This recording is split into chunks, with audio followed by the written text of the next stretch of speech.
ഒരു നട്ടപ്പുറം ഉച്ചയ്ക്ക് ഒരു ക്രേവിങ്സിൻ്റെ പുറത്ത് ഇറങ്ങി തിരിച്ചതാണ്. ഫുൾ ടാൻ അടിച്ചു. എന്നാൽ കിട്ടാൻ കിട്ടിയില്ല. എന്നാൽ നമുക്ക് തപ്പി നോക്കാം. നമ്മൾ പോയി നോക്കി ഗൈസ്, പക്ഷെ നമുക്ക് മേടിക്കാൻ പറ്റില്ല. കാരണം ഭയങ്കര തിരക്കാണ് അവിടെ. ഈ ഒരു ഉച്ച നേരത്ത് അവിടെ നിന്നിട്ട് വെയിൽ കൊണ്ട് മേടിക്കുക മീൻസ് അത് ഭയങ്കര നമുക്ക് ബുദ്ധിമുട്ടാണ്. അല്ലെങ്കിൽ അത്യാവശ്യം ടാനൊക്കെ അടിച്ച് ഭയങ്കര ഇതായിട്ടിരിക്കുകയാണ്. അപ്പോൾ നമുക്കൊരു കാര്യം ചെയ്യാം, നമുക്കൊരു സാധനമൊക്കെ വെച്ചിട്ട് വീട്ടിലുണ്ടാക്കാം. പിന്നെ നമ്മൾ നേരെ സൂപ്പർ മാർക്കറ്റ് പോയി. കാരണം നമുക്ക് ഓൾറെഡി കുറച്ച് ഷോപ്പിംഗ് ഉണ്ടായിരുന്നു, നമുക്ക് കുറച്ച് സാധനങ്ങൾ വീട്ടിലേക്ക് മേടിക്കാണ്ടായിരുന്നു. പിന്നെ എന്തായാലും നമുക്ക് വീട്ടിലുണ്ടാക്കാമല്ലോ എന്ന് വിചാരിച്ച് നമ്മൾ ആദ്യം ബണ്ണൊക്കെ എടുത്ത് മാറ്റി വെച്ചു. എന്നിട്ട് നമ്മളൊരു പാനൊക്കെ എടുത്ത് ആദ്യം നമുക്ക് ബട്ടറിലൊന്ന് ടോസ്റ്റ് ചെയ്തെടുക്കാമെന്ന് വിചാരിച്ചു. നമ്മൾ പാനിൽ ബട്ടറൊക്കെ തേച്ച് നമ്മൾ ഈ ബണ്ണൊക്കെ അതിലിട്ട് ജസ്റ്റ് ഒന്ന് ടോസ്റ്റ് ചെയ്തെടുത്തു. ഇത് നമ്മൾ ഈ ബട്ടറിലൊന്ന് ടോസ്റ്റ് ചെയ്തിടുമ്പോൾ കുറച്ചുകൂടി ടേസ്റ്റ് കൂടും. അതിന് വേണ്ടിയിട്ടാണ് നമ്മൾ ഈ ബട്ടറിൽ ഇങ്ങനെ ടോസ്റ്റ് ചെയ്തെടുക്കണത്. പ്രത്യേകം ശ്രദ്ധിക്കേണ്ടതെന്ന് വെച്ചാൽ നമ്മൾ അൺസോൾട്ടഡ് ആയിട്ടുള്ള ബട്ടർ എടുക്കുന്നതായിരിക്കും നല്ലത്. കാരണം ആ സോൾട്ടിൻ്റെ ഒരു ടേസ്റ്റ് ഉണ്ടെങ്കിൽ നമ്മൾ ഓൾറെഡി കണ്ടൻസ്ഡ് മിൽക്കും കൂടെ ഒഴിക്കാനുള്ളതല്ലേ. അപ്പോൾ അതുകൊണ്ട് ഒരു ടേസ്റ്റ് നമ്മൾ ഉദ്ദേശിച്ച പോലെ ടേസ്റ്റ് കിട്ടൂല. അതുകൊണ്ടാണ് നമ്മൾ പ്രത്യേകിച്ച് അത് സോൾട്ട് ഇല്ലാത്ത ബട്ടർ നോക്കിയെടുക്കുന്നത്. പിന്നെ നമ്മളെ ബണ്ണിൻ്റെ രണ്ട് സൈഡ് നമ്മൾ നന്നായിട്ട് ബട്ടറിൽ ടോസ്റ്റ് ചെയ്ത് കഴിഞ്ഞപ്പോൾ നമ്മൾ മെല്ലെ പാനിൽ എടുത്തു. എന്നിട്ട് നമ്മളൊരു പ്ലേറ്റിലേക്ക് അത് മാറ്റി വെച്ചു.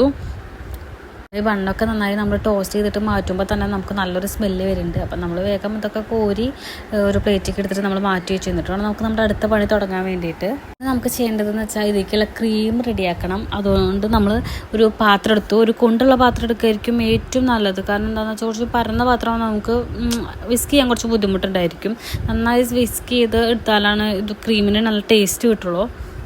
ആദ്യം പാത്രം എടുത്ത് നമ്മൾ അതിലേക്ക് ബട്ടറൊക്കെ ഇട്ടു. ബട്ടർ ഇട്ടതിന് ശേഷം നമ്മൾ ആദ്യം കുറച്ച് കണ്ടൻസ് മിൽക്ക് ഒഴിച്ചിട്ട് നന്നായി ഒന്ന് ഇളക്കിയെടുത്തു. കുറച്ച് നേരം ഒന്ന് ഇളക്കിയതിൻ്റെ ശേഷം നമ്മൾ വീണ്ടും ബട്ടർ ഒന്ന് മെൽറ്റായി വരുന്ന പോലെ ആയപ്പോൾ നമ്മൾ കുറച്ചും കൂടി കണ്ടൻസ് മിൽക്ക് ഒഴിച്ചിട്ട് നമ്മൾ നന്നായിട്ടും നല്ലൊരു പഫി രൂപമായിട്ട് ആവണം. അതുപോലെ നമുക്ക് സ്പൂൺ ഉപയോഗിച്ചിട്ടോ വിസ്ക് ഉപയോഗിച്ചിട്ടോ ഒക്കെ ആക്കാം. ഞാൻ സ്പൂണാണ് കുറച്ചും കൂടി ഉപയോഗിച്ച് നന്നായിട്ട് ഇളക്കിയെടുത്തു. നമ്മൾ ബട്ടർ നന്നായിട്ട് കുറച്ച് അങ്ങനെ കുറേ നേരം ഇളക്കിയതിൻ്റെ ശേഷമാണ് നമുക്ക് നല്ലൊരു പഫയായിട്ട് നമുക്ക് കിട്ടി. അപ്പോൾ നമ്മൾ അങ്ങനെ കിട്ടിയതിൻ്റെ ശേഷം നമ്മളത് മാറ്റി വെച്ചിട്ട് നമ്മൾ ആദ്യമേ ടോസ്റ്റ് ചെയ്തെടുത്ത് വെച്ച ബണ്ണെടുത്തു. അങ്ങനെ ബണ്ണെടുത്തിട്ട് മുഴുവനായിട്ട് 2 പീസ് ആക്കാണ്ട് ഒരു നടുക്കിൽ വെച്ചിട്ട് നമ്മൾ ആ ബണ്ണൊന്ന് തുറന്നതിന് ശേഷം നമുക്ക് ബണ്ണിൻ്റെ 2 സൈഡിലും മുകളിലും താഴിലും നന്നായിട്ട് ഈ ക്രീം തേച്ച് കൊടുത്തിട്ട് ബണ്ണ് അടച്ചതിൻ്റെ ശേഷം അതിൻ്റെ സൈഡിലും കൂടി ഞാൻ നന്നായിട്ടൊന്ന് കവർ ചെയ്ത് കൊടുത്തിട്ടുണ്ട്. നമ്മളാകെ 3 ബണ്ണാണ് എടുത്തിട്ടുണ്ടായിരുന്നത്. അപ്പോൾ ഞാൻ പിന്നെ ആ 3 ബണ്ണിൻ്റെയും ഉള്ളിലും സ്ഥലമൊക്കെ നന്നായിട്ട് കവർ ചെയ്ത് കൊടുത്തു. ഇതുവരെ ട്രൈ ചെയ്തവരൊക്കെ എന്തായാലും ട്രൈ ചെയ്ത് കൊടുക്കണം. നല്ല അടിപൊളി ടേസ്റ്റാണ്. പിന്നെ എല്ലാവരും ചാനലൊന്ന് സബ്സ്ക്രൈബ് ചെയ്ത് സപ്പോർട്ട് ചെയ്യണേ. അപ്പോൾ okay, tata, bye, see you. വീണ്ടും ഒരു വീഡിയോ പിന്നെ കാണാം.